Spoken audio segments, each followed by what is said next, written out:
Now this will tell us. And that's pretty conclusive. Still going. Close. I think he got it down. How strong is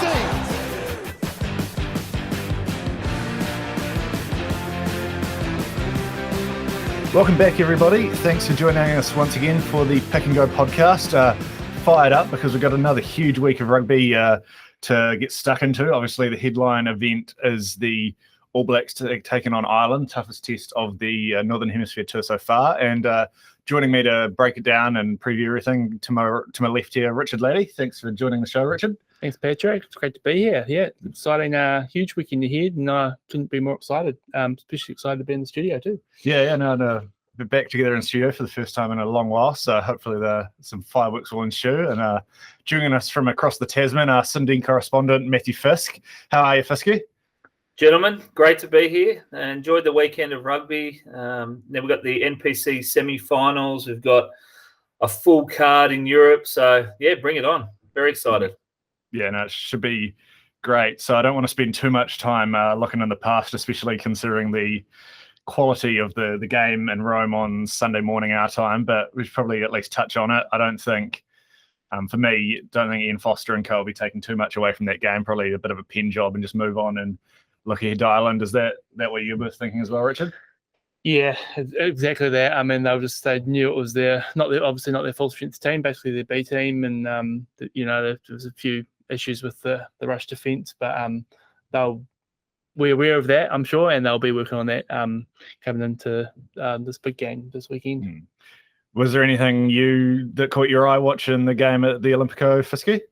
No, I heard you guys talking about the Russian defence. It's actually they played Italy, so it wasn't Russia. No, sorry, that's a dad joke. I think if everything stuck over in Washington, everything didn't stick last week in Rome. I think, the conditions didn't help. I think Italy, it's sad. It's got to that point where people know they can go in at 75, 80%, and that's kind of what the All Blacks did. So I don't think less of them, and I don't think more of Italy either. I just think it was one of those games. I got the strong sense watching that game that team probably hadn't even trained together that week, that I reckon they'd already picked the team for the Ireland test, and these were the guys who were left over, and they said, oh, you're our sacrificial lambs for Rome, go out there and do what you can. But yeah, just the way like every second pass seemed to go behind a guy's back, and there was no real fluidity at set piece. I don't 4 of their 7 tries from line-out drives, so it kind of sums it up, doesn't it?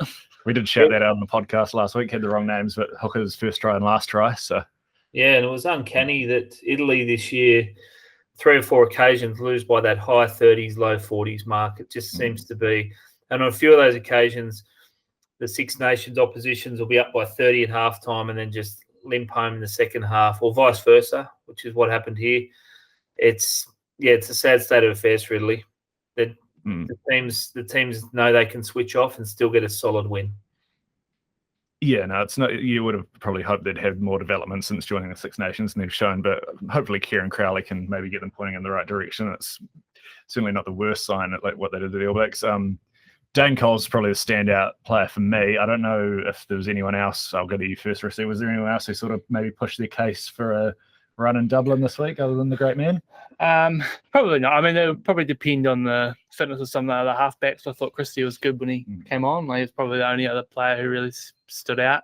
And then, Coles is probably he's still just probably got to be on the bench, probably, isn't he? But yeah, it was as we said, it was sort of a chance for some of these guys to have a go. But yeah, I don't think anyone really took that opportunity with 2 hands. No. Was there anyone for you, Fisky, caught your eye? Or? No, I'll pass on that. I think it was, like I said, a game that everyone was happy to get through unscathed. It's great to see Sevu Reece in open space. But, nothing really jumped out at me. No, yeah. Well, we might as well move on to Dublin then, because this is looking like a much more interesting contest for mine. I think it's the last 3 games the All Blacks played in Dublin have been a 12-point win, a famous 2-point win with Cruden kicking a goal from the sideline, and obviously the loss in 2018 last time the All Blacks went to the Aviva Stadium. So it should be pretty exciting. I guess with the starting point here, obviously the team hasn't been officially named at time of recording, but you must be expecting it pretty much to be that 15 that ran out at the Millennium Stadium a couple of weeks ago, Richard. Yeah, and I think that team we saw against Italy's sort of proven that. As we said, no one's really sort of stepped up and really put their hand up and said, "Hey, I deserve this jersey more than this person." So, yeah, you expect to see Bowden at sort of 10. Depending on the fitness of the halfbacks, TJ will probably be at 9, and there's another halfback who's in the squad now who might see on the bench. With Sam Cane, he's still sort of easing his way back, isn't he? So he'll probably. Yeah, it's hard. That's him and Moanga are the two real big question marks. I'd say they were probably the incumbents before missing footy, but I don't think you can toss Bowden out of the 10 years the way he's playing. And then Moanga didn't really do. Yeah. And if he'd had a really good game last weekend, maybe, but. Yeah, Kane is probably the bigger question mark. Just Dalton Papali's probably not putting up as strong a case as Bowden is in that jersey. And then you've got the question with where do you want to play Artie? I mean, Luke Jacobson probably wasn't his best game on Sunday, but he's been a monster all rugby championship. Same with Akira Ioane. I don't know. Is that? So do you think Kane will get the 7 jersey, Fisky? I don't. No, I think they'll stick with the team that did the job for them, and possibly with Dane Coles included on the bench.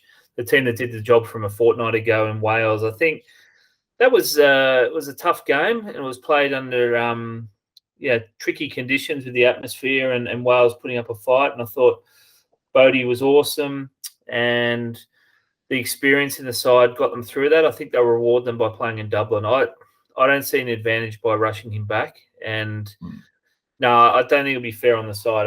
I actually think they'll go with almost an identical team as they did 2 weeks ago. Yeah, no, I think. Well, I hope to see that as well, because I think that team was coming close to hitting their straps. And apart from maybe Kane, Smith, once they get back closer to full fitness, it's pretty much as good as it's going to get. You're our expert on the same note, I think Ireland was super impressive last weekend. I didn't join the podcast, sadly, but I was all over. I gave Japan a really big hope. I actually liked Italy at the plus and liked Japan at the plus. So I got 1 from 2, and Japan were blown away. And they're no mugs. And Ireland were very classy, and I think they'll be unchanged as well. I think it's two sides in pretty good form, with great recent record against each other. I don't see much in this. I'm really excited. And the second rows or the locks for Ireland, their back row. I think Sexton's finding a bit of that form. I think a bit of rest has done him good. So they're strong across the park.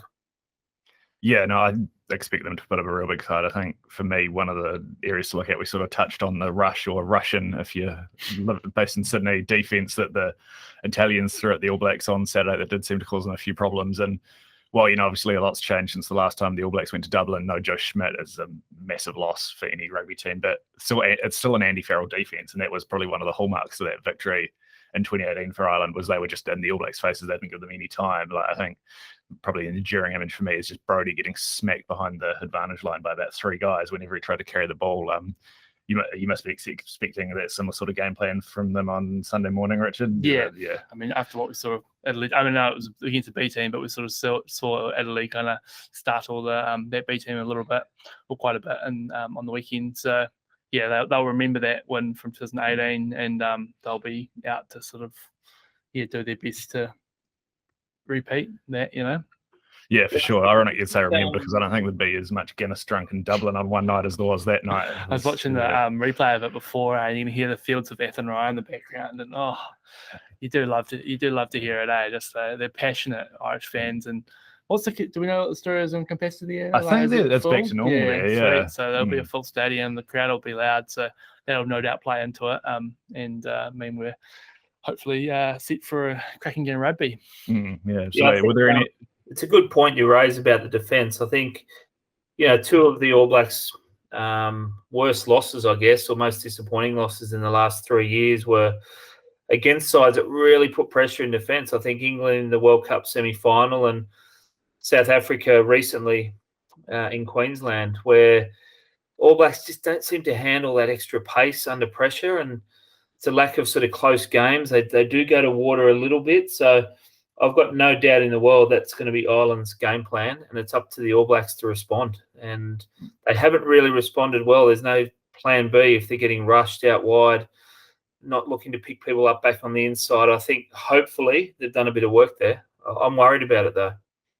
Yeah, I'm hoping to see. I think David Villiers, if he can get back to that ball running sort of role he was playing early on, you can use him as that switchback runner and get Bodie going out wide, but at least put the defense in two minds with a couple of. I think that could be a big key. But yeah, like you say, Ireland, obviously they're going to be incredibly well drilled. They've been running that same defensive system for the better part of 7 or 8 years now since Farrell joined Schmidt. But was there anything else that jumped out to you watching the Japan game, Fisky? Little nuggets Ireland could build on for this week, or maybe areas the All Blacks could attack?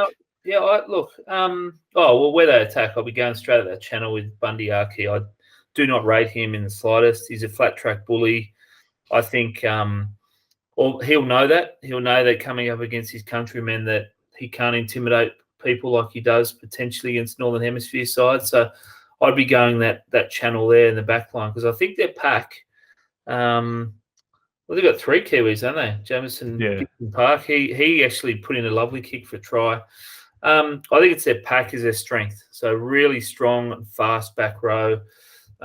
Terribly reliable at the line out, like very reliable there. They're Ryan and Burns. And the scrum's pretty solid. So All Blacks need to be going not too wide, but just shifting it either side of the ruck about 2 passes. So that'd be my channel, trying to get between 12 and 13, get in behind them a bit, because if they take them on in the pack, it's just not going to work out well.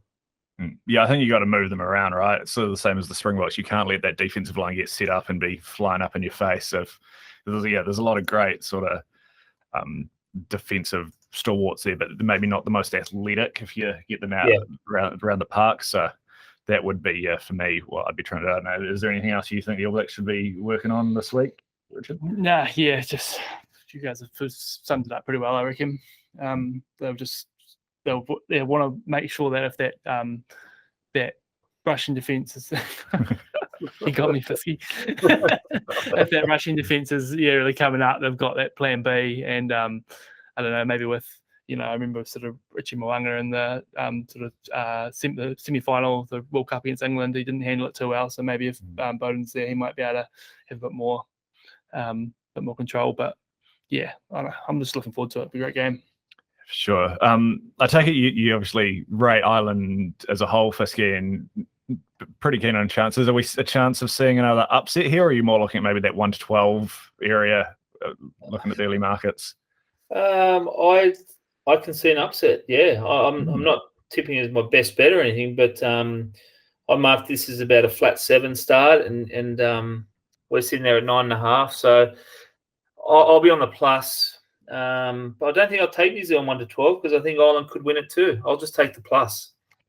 And I think New Zealand will resort to a more conservative style, like getting behind them, a bit more kicking. And I don't think they can bully them like they did against Wales at times. So, yeah, this is a contest. This is a real contest.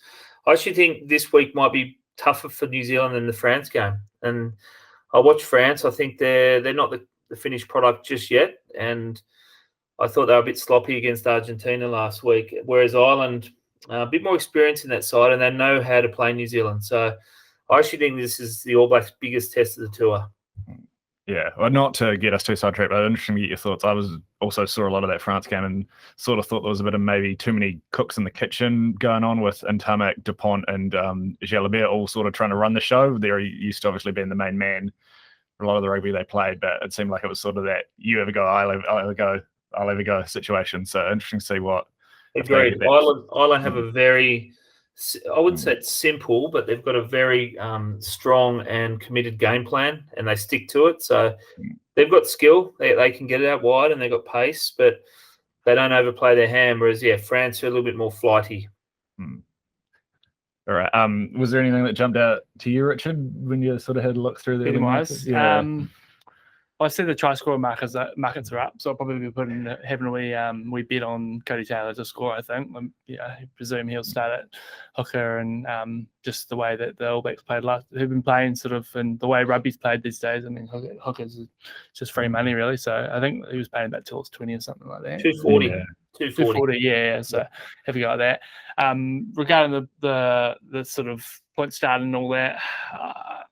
I think it'll be close, but I can just see the All Blacks edging away at the end. So I'll probably get on the minus. I think that they're, if the games can play into their hands the way that they want it to, as I said, it'll be tight, but they'll score a few tight tries in the forwards, and I can just see them sort of edging away. Not massive, but what is it, 9.5? Yeah, 9.5. Yeah, I'll go with that.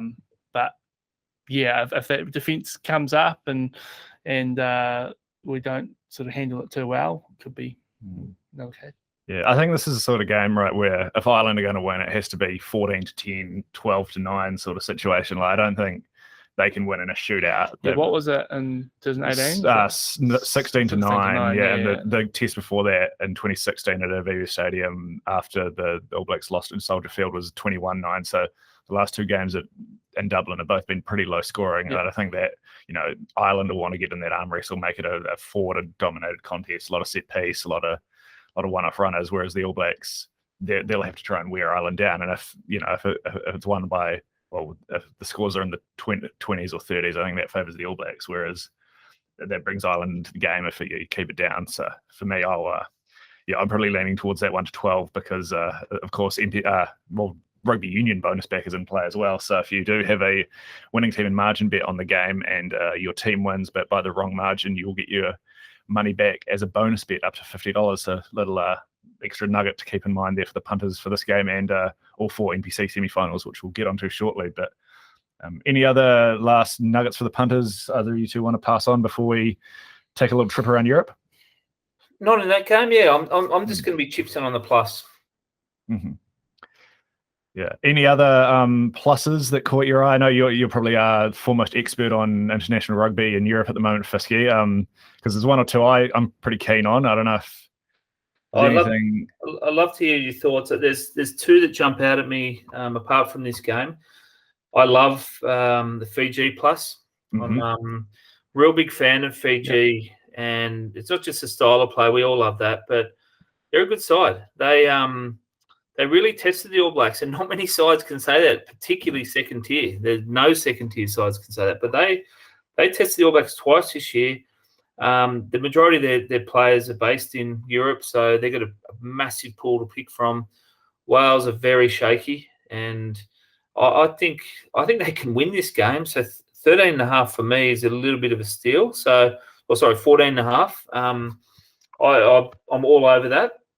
And I know Australia's scrum's been knocked around, and England will know where to attack them. But I'm not too impressed with England. I think Anthony Seibolt's there now. As soon as he turned up, a couple of them got knocked down with COVID. So the old Seibolt curse has hit, and I think the Wallabies with 12.5 start are also worth a little tickle.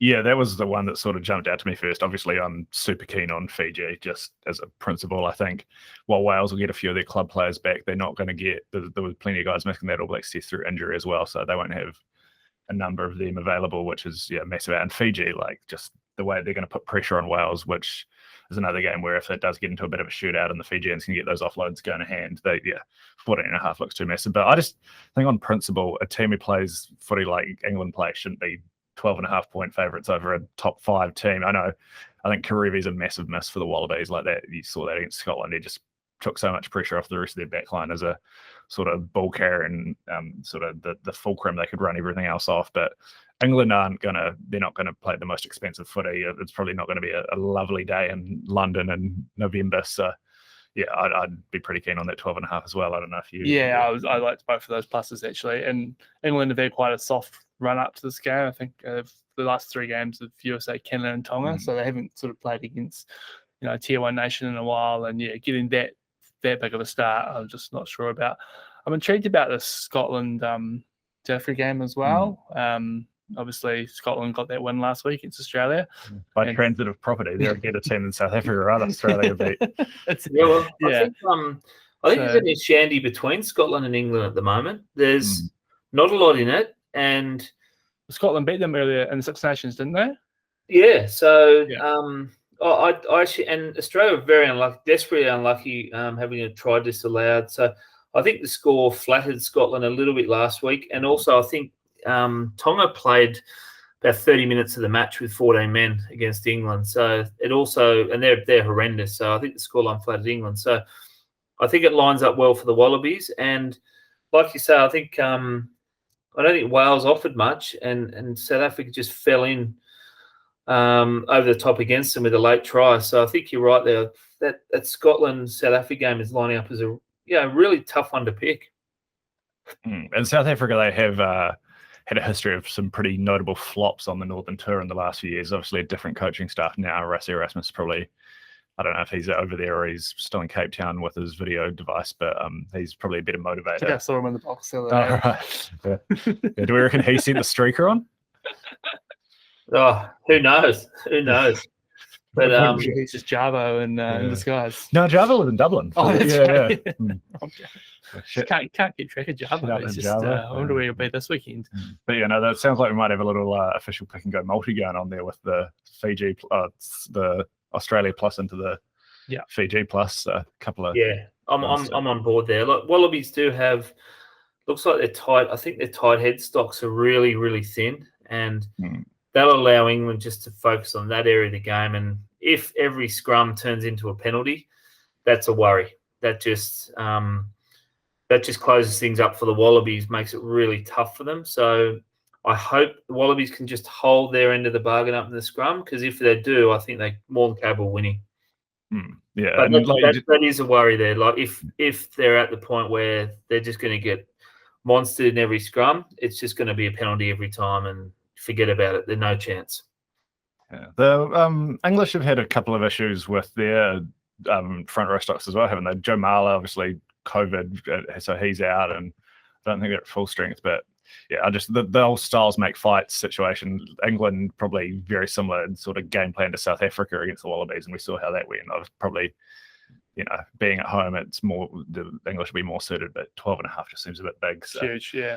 Yeah, I'm certainly on that. But we've got a huge weekend of Bunnings NPC action, obviously, to get into. So I think it's time to head back down under. Run through the games from last week. I didn't see a lot of Waikato versus Otago.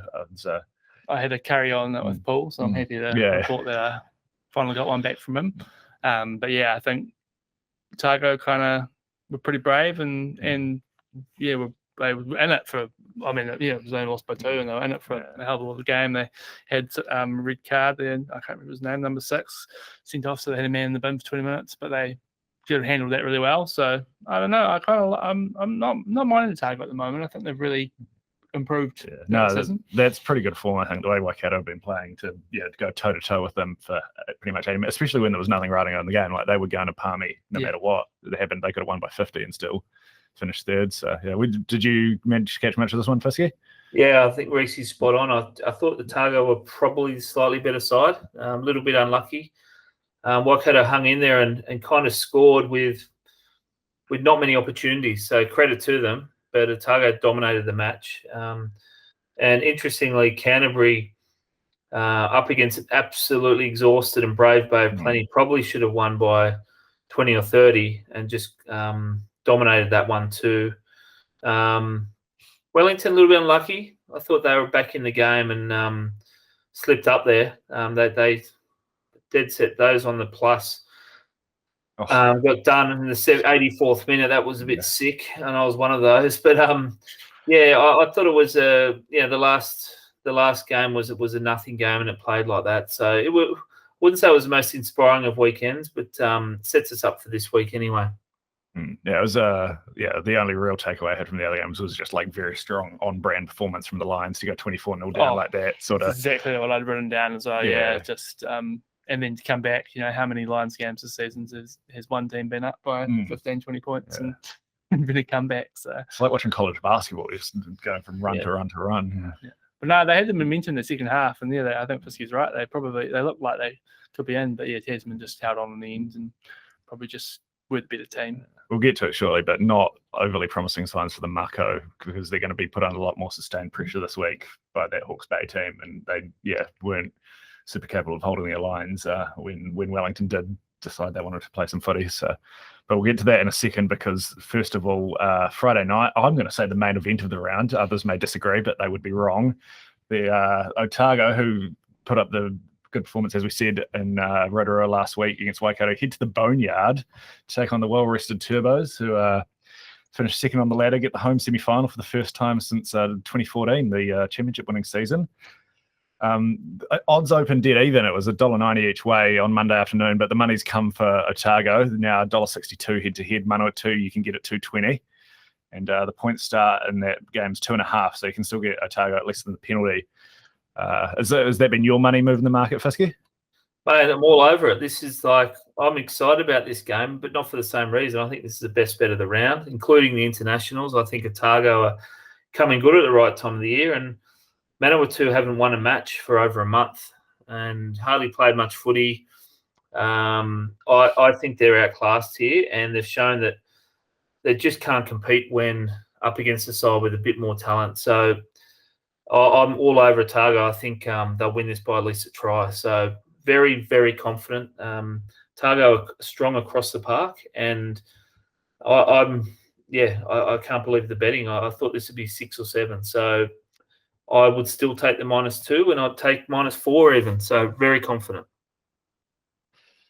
Yeah, sorry, Patrick. I think I did written the exact same thing. Manawatu had that strong start, but they've sort of lost 3 or 4 in a row, and Fisky haven't won in a month.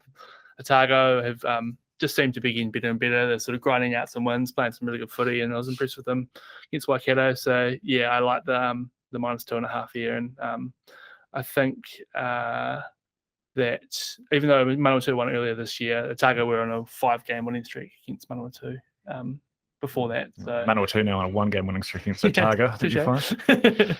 But yeah, no, I like Otago a lot this game. Yeah, I'm not going to argue with you guys at all. Obviously, I'll probably stay away from this game betting wise, just because I have enough riding on it emotionally. But the one thing giving me a bit of hope from Manawatu point of view would just be, as you guys sort of said last week, Otago sort of dominated possession and territory in that game, but the opportunities Waikato did have, they managed to score. And if anything, Manawatu have been really well drilled from set piece this year. They've had some great backline moves, Brett Cameron running the cutter and getting the sort of powerful runners they've got in the midfield and out wide involved in try scoring positions. So if Manawatu can maybe create a couple of tries out of nothing like that, I think that's what they're going to have to do to stay in the game. But yeah, I could just see Otago, a lot like Wellington did a couple of weeks ago, going there and just controlling things and just having too much of the ball. Manawatu will have their chances, but they just won't see enough of the ball to really stay in the game, and that'll just wear you down. So yeah, I mean, I'm not overly confident, certainly as a Manawatu fan, and I was probably expecting to see Otago a bit bigger favourites as well. See what it jumps at, eh? Yeah. I think we can all talk about Ioane and a couple of their outside backs. They're talented, but yeah, I think their pack is really strong. It's particularly the back row. Is it Christian Leo Willie? They're number 8. Really impressed with him. He played number 8 last weekend. I really enjoyed watching him.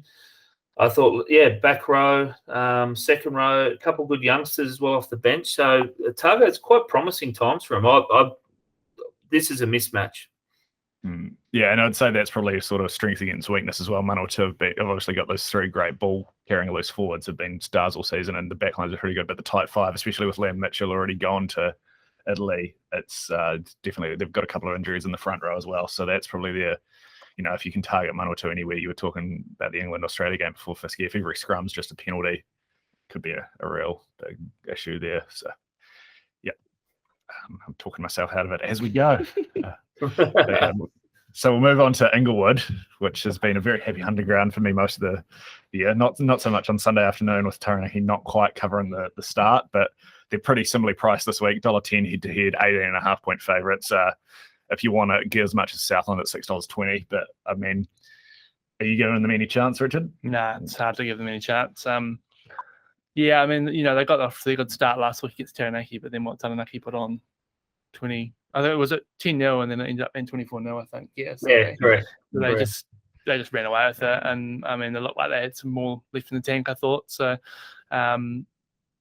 yeah, I mean, yeah, and playing there 2 weeks in a row, it's just gonna be hard. Taranaki didn't need to do anything that game, and still kind of got a 14-point win. So getting another 4 points on that, 18.5. Yeah, I'm pretty happy to take that. Taranaki won 7 straight against Southland. So yeah, it's hard to see Southland give Southland any chance in this one, really. Yeah, they won at Cantor last week, right, Fisky?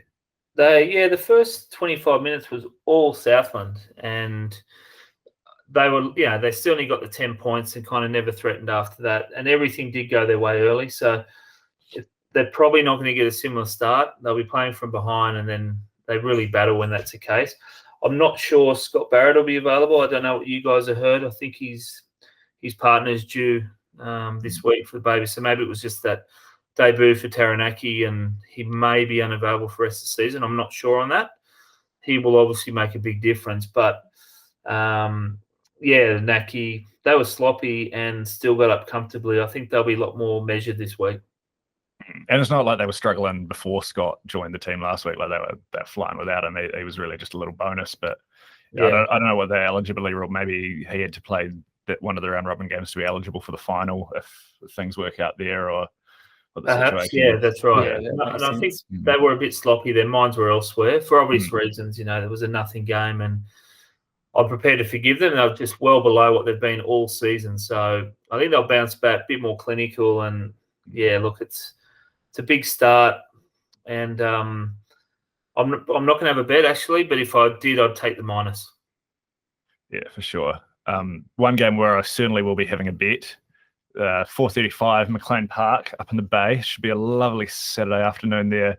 Hawke's Bay taking on Tasman for the second time in a few weeks. Obviously, we were all in on the Shield Challenge a few weeks ago. That was probably arguably the biggest game of the round robin, I think, just given the hype around Tasman before they went to that one. They are not favourites this time, though. Hawke's Bay, $1.51 in the head-to-head market, and 5.5-point favourites. You can get Tasman at $2.45 if you think the Mako have a chance of causing an upset. Are you one of those people, Richard? No, I'm not.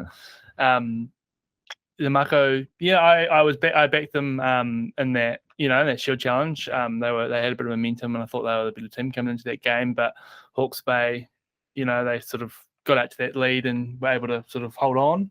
And since then, Hawke's Bay have just gone from strength to strength, and Tasman have sort of haven't looked very convincing. We touched about that, touched on that Wellington game where they sort of got off to a good start, but then as soon as Wellington decided to play some rugby, they came back into it when they had a 25 point lead or whatever it was. So, I mean, Hawke's Bay at home, the Shield's obviously not on the line, but they've just been electric at home, and I can see them putting a few points on, to be honest. Are you giving the Mako a chance, Fisky? Not really. I think he's just going against history. It's been a great winning streak for Hawke's Bay at home, and I think it'll continue this week. They're just so reliable, even when the numbers or if your momentum's against them, they just find something. And who are we to say that won't happen again? I'm until they start to really wobble, which they haven't, I'm not jumping off them. Yeah, I just think defensively they've been pretty suspect. Like you look at the last 2 weeks, it was pretty horrible conditions. That game in Christchurch on the Friday evening. Shout out to Fisky, you got you got one over me there with Canterbury getting the win a couple of weeks ago. But yeah, I just thought they were, when the pressure really came on late on the year, like Dallas McLeod, like just skipping his way to the try line. And to the way Hawke's Bay have been playing, especially that back line is just firing on all cylinders. There's got so many dangerous ball runners. I think if it's a good afternoon, which it should be, I can see Hawke's Bay putting them under more pressure than they'll be able to withstand. So I'm pretty keen on the -5.5. For me, it's ironic because I still think Taranaki are the best team in the country, but in terms of the top division, Hawke's Bay very much the team to beat. You'd love to see those two playing like an exhibition match post. If they both won the finals, bring back North and South, just to bring it in the first place. But I don't know if there's anything else to add. Any other areas you think maybe Tasman will look to target, or no? Look, Ash Dixon has gone. That's a little bit of a blow. So they'll have to do without him. I'm right there, aren't I? He's Yeah. gone to His Japan. replacement's not too bad. He's scored about 3 tries in the last 2 or 3 weeks. So That's right. So look, it's apart from that, it's just business as usual. And like I say, on paper, and games aren't won on paper, but on paper you think, well, Tasman should be able to compete here, but it's just so reliable. So nothing more to add. They're just the complete team this season, New Zealand rugby. So once again, I don't think the value's at the minus, but if I was going to have a bet, I'd be on it. Maybe a bit of Hawke's Bay 1 to 12, take advantage of the. Yeah, I just my last comment about not having bet on Taranaki, I think that's perfect for our margin market. You take a 13 plus because you know they're going to win, and at very worst it's 1 to 12 and you get your money back. So I'd do the same here. You kind of take your Hawke's Bay, maybe even 13 plus, and if they don't win that by that, it's probably going to be 1 to 12 money back. For sure. I won't be talking to anyone out of taking Hawke's Bay 13 plus the way they're going. No, neither. But I'm a bit concerned because, it's become a great tradition on this podcast. We've been finding false favourites all over the place in the NPC so far this week. And you haven't set the alarm off yet, Fisky, but... Are we going to Rotorua game? Rotorua? Oh, yeah. Yeah, I think we've got a false favourite here. And I'll tell you why. I think... Canterbury were very, very lucky to beat them early in the season in Hamilton. But I think Waikato, you just can't fault them the last month. And Canterbury have been favoured by their opposition. And look, they've been a lot better, but they haven't really changed their ways. They haven't really got new inclusions. I think playing this game on the road, I can't believe it's not 2 or 3 point favourites for Waikato. The fact you're getting 1 or 2 start is a bonus. I really like this one. Yeah, no, I think Canterbury have certainly been flattered by the opposition. To only beat that Bad Plenty team, like Bad Plenty are a solid side, but that 3 games and 2 games in 3 days, 3 games in 10 days situation, that's been horror as a betting proposition for years. So to only really sort of not sneak past them, but not put a gap on them. Yeah, a bit of a red flag for me. And obviously, we've talked about the weather and the game against Tasman the week before. Are you back in your hometown boys, Richard? Or well, I wanted to, but I was pretty surprised to see them favourites, actually. Yeah, I thought Waikato have, not been too bad. Canterbury have been very sketchy. They have obviously won 2 in a row, so maybe they're on a bit of a run. But I would have liked to be backing them as underdogs with a plus 1 or 2, but I think I'll be staying on them. I think that they've just I think they have turned their corner, and they're a very proud rugby province, and they'll be wanting to sort of get back into the finals footy after the disappointment of last season. So, but yeah, it'll be hard. I mean, probably lucky that they're not playing in Hamilton, but there'll still be a big Waikato support base, we'll bring a bit of context to it. Let's not forget, it was only 2 or 3 weeks ago they went down to Dunedin, and same sort of thing. Otago started as 3.5 point outsiders, came into pick, kind of like what's happening here. We thought Otago should be favourites, and they end up winning the game. And I think this matchup, if anything, Waikato slightly better than Otago. The Canterbury side is relatively unchanged from that game. So, yeah, all the signs are they're not specials here, Waikato, but they definitely deserve to be favourites in my mind. Definitely.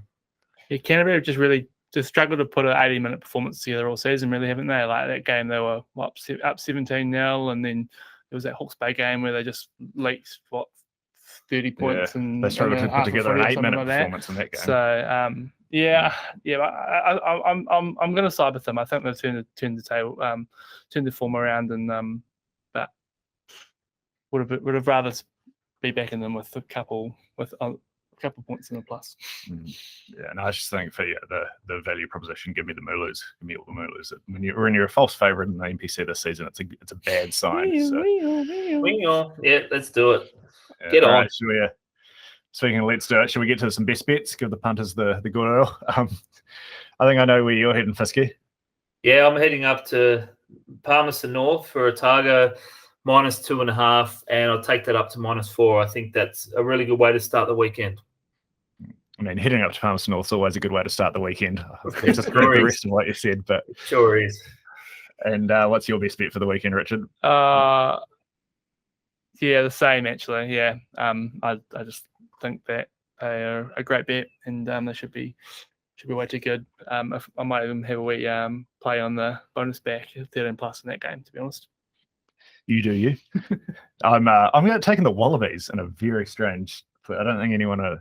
But yeah, that England team shouldn't be 12.5-point favourites over good sides. I think it could be a very ugly test match, sort of 17-12 situation. Strictly England really running away with it. So I'll be on the Wallabies plus 12.5 for my best bet of the round. What's a bit of value you've found for the punters, Fisky? Is it Otago 13 plus? Oh yeah, look, we could go that. I probably will take a few derivatives on that game and sort of really get stuck into them, but it's not massive value. But Waikato at odds against, I think, as head-to-head, I think I'll struggle to go past that as a really solid play. And just trying to get the price here, head-to-head. $2.11? $2.11, yeah. Look, it's not huge value. I'm not jumping as the upset of the round, but $2.11, I think, more than double your money. There's a nice little solid value play. Sure. And what's your value bet for the week, Richard? You like this one, Patrick? I'm going to the All Blacks 11 to 20 at $4. Oh. And how you feel about the 11 to 20? I think they'll, as I said earlier, they'll start off and it'll be tight, but I can just see them running away with a couple of tries, as they sort of tend to do. So at $4, don't mind that. Nice one. I'm also shopping in the winning team in margin 10-point market, but I'm instead of doubling, I'm in Inglewood. Taking Taranaki 21 to 30. I think there'll, obviously be a bit more intent from the Bulls than there was last week, but could see them maybe putting the cure in the rack late on again. What are you getting for that? $4.50. Oh, beautiful. So Not That's a great bet. Not bad. I like that. And obviously we've said NPC bonus back running on all 4 semi-finals this week, and then you can also get the bonus back offer on the All Blacks test in Dublin. Head to the Punters Lounge for all the terms and conditions and everything there, because I've definitely messed something up, but just to be safe. But if you haven't won bonus back bet this round, Fisky, where are you going? Yeah, Taranaki 13 plus $1.50. You'll collect. Pretty confident you'll collect, but you'll have that little safety net if you don't. And what's yours, Richard? Mine is Otago 13 plus $3.20. Good on you. I'm going Hawke's Bay 13 plus. Similar thinking to Fisky there. A bit more value, getting $2.88 there, but I'm pretty confident the Magpie will win, because that's pretty much all they've been doing this season, except when they play Taranaki. And I think a good chance they run away with it if they get favourable conditions in the Bay. I can exclusively reveal, direct from Christchurch, where he's cutting up rugs on the dance floor, Paul Mawadi likes the Magpies this week as well, as he's done every week this year. He's rarely wrong, our friend Paul. He also, I think he's pretty keen on the All Blacks minus, from what I have heard. But he's been drunk the whole week, so who knows? He should. The reason he's not on the pod this week, and that's mine. I'm on Hawke's Bay. Not many teams named as of yet. I think we've got a pretty good idea who's going to play for the All Blacks. Manawatu's team has been named, if anyone wants to take a try score from there. But any care to have a speculated someone you like to dot down, Fisky? Oh, look, I'll wait for the teams, but I'll probably get involved with a couple of Fijian players that I like. I think we saw last week Wales got 6 penalty goals, and that was it.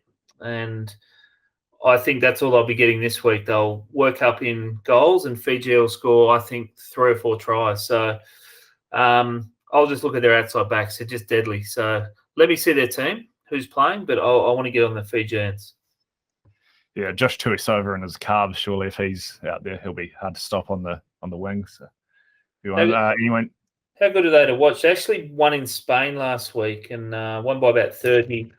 And a couple of young Fijians that play in the French comp, and that actually went over there young. They're in their early 20s, so I might look at those guys and get stuck into them. But you can pick a handful of matches. But outside backs for Fiji, that's my go. Yeah, no, hard to argue with that. Who's someone you've got your eye on, Richard? I'm going to go number 2 for Hawke's Bay, Jacob Devery.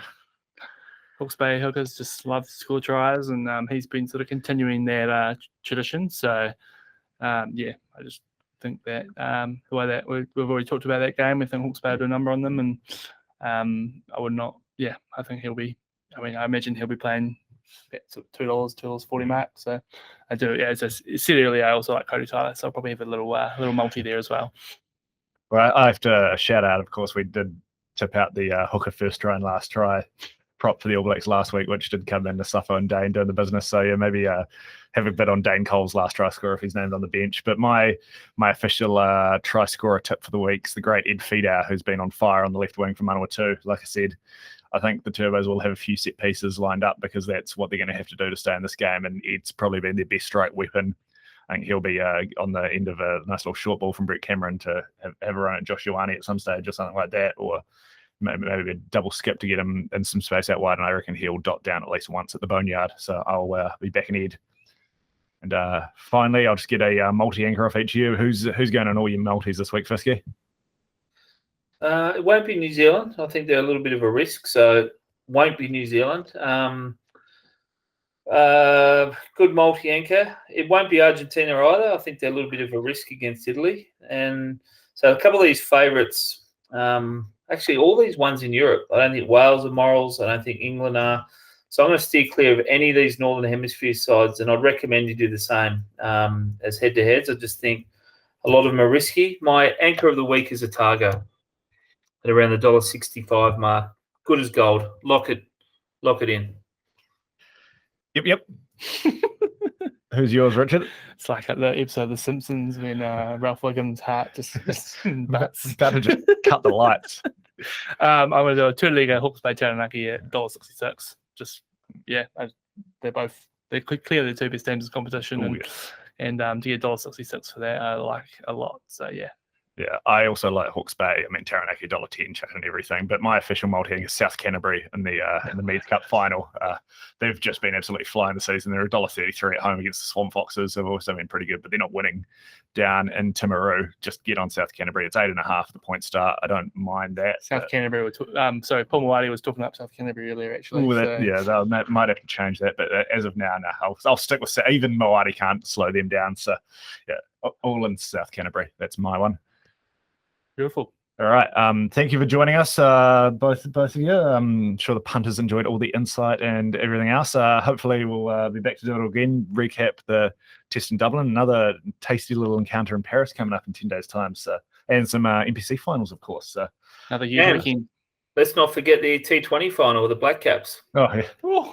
Yeah, maybe I'll have had some sleep in the 7 days between now and then. But yeah, go the Black Caps. I think we'll leave it on that note, right? How good. Yeah. Thanks, cheers, fellas. It was awesome. See you, Fisky. Talk to you later, punters. Have a good weekend.